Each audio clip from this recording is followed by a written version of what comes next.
Voici les 3 scénarios possibles pour le gouvernement après le second tour des législatives.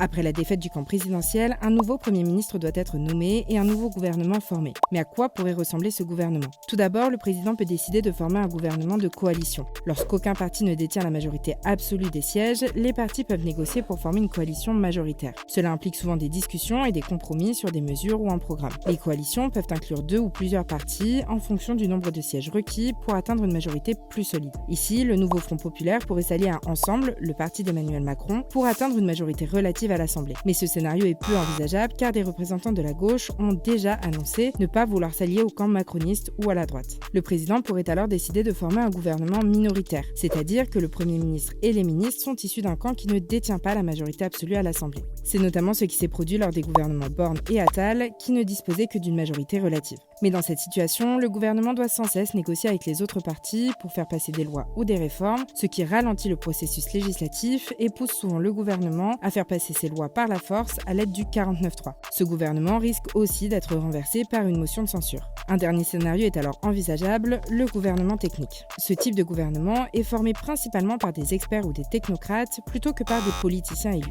Ces experts sont souvent choisis pour leurs compétences et leur expertise dans des domaines spécifiques tels que l'économie, la finance, la santé ou l'éducation, plutôt que pour leur affiliation politique. Cette formation n'est souvent pas faite pour durer. Elle sert surtout à gérer les affaires courantes en dépit de l'instabilité à l'Assemblée. Cependant, ce gouvernement peut manquer de légitimité démocratique car il n'est pas directement élu par le peuple et peut être perçu comme une suspension temporaire du processus démocratique.